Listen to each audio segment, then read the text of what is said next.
रांची में छात्रों ने वार्ता के लिए 11 सदस्यीय प्रतिनिधिमंडल बनाया। वहीं प्रशासन ने कहा बातचीत सिर्फ छात्रों से होगी। झारखंड में मानसून सक्रिय, कई जिलों में भारी बारिश की संभावना। वहीं मौसम विभाग ने वज्रपात और तेज हवाओं का भी अलर्ट जारी किया।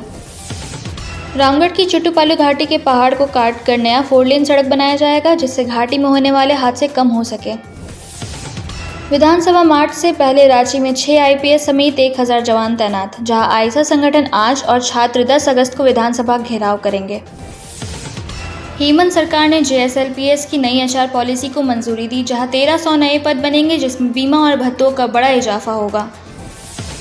झारखंड विधानसभा में आज 6500 करोड़ रुपए का अनुपूरक बजट पेश होगा, जहां सरकार नई योजनाओं के लिए अतिरिक्त बजट का प्रावधान करेगी।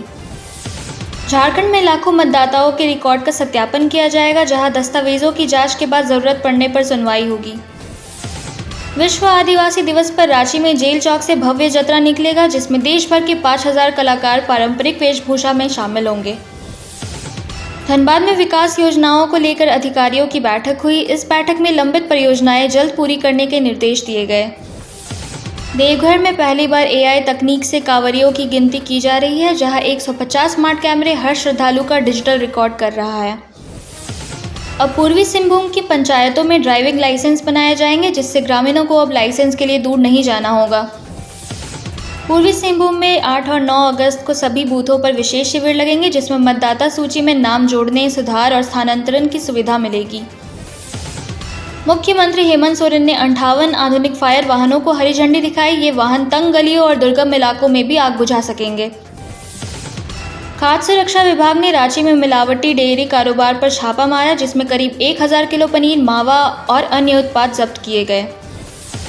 धनबाद के कई वार्डों में नगर निगम ने विशेष सफाई अभियान चलाया, जहां सड़कों, नालियों और सार्वजनिक स्थानों की सफाई की गई। धनबाद में 23,000 से ज़्यादा राशन कार्ड रद्द होंगे, जिसमें अपात्र लोगों को हटाकर गरीबों का हक सुनिश्चित किया जाएगा। गढ़वा में 47 नए मतदान केंद्र बनाए गए हैं, जहां वोटर्स 4 सितंबर तक नाम जोड़ने और सुधार का आवेदन दे सकते हैं। खूंटी में जनगणना कार्य के लिए 2 दिवसीय प्रशिक्षण आयोजित हुआ, जहां डाटा संकलन और सत्यापन की प्रक्रिया समझाई गई। चाईबासा में बारिश का कहर, रोरो नदी उफान पर, इससे लोगों की आवाजाही कम हो गई है। रांची में जेपीएससी जेएसएससी मुद्दे पर बीजेपी विधायकों का हंगामा जारी, जहां अनशन कर रहे छात्र राहुल अस्पताल में भर्ती। फ्रांस ने भारत को 114 राफेल फाइटर जेट का प्रस्ताव सौंप दिया है। प्रस्ताव के तहत 94 राफेल भारत में बनेंगे, स्वदेशी हथियार भी शामिल होंगे। बिहार में अवैध खनन रोकने के लिए 1000 खनन सिपाहियों की भर्ती होगी। खनिज वाहनों पर जीपीएस अनिवार्य होगा और तस्करी पर सख्त निगरानी रखी जाएगी।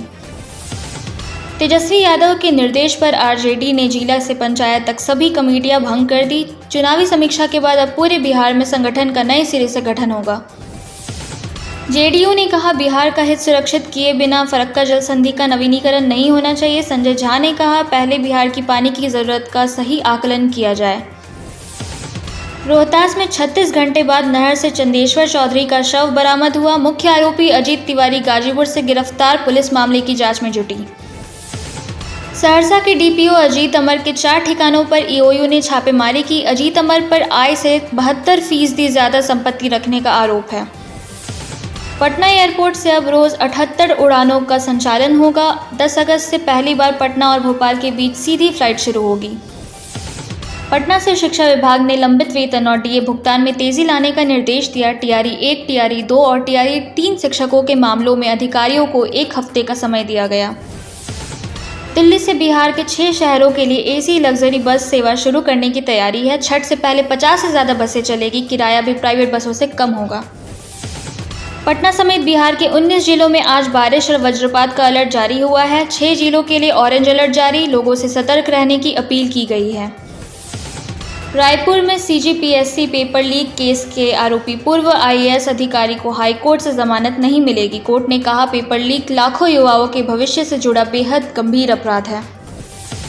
पाकिस्तान के ब्रॉड पीक पर हिमस्खलन में मारे गए निर्मल पुजारा का शव बरामद हुआ। सेना ने हेलीकॉप्टर से शव को स्कार्दू पहुंचाया। सर्च ऑपरेशन अभी भी जारी है।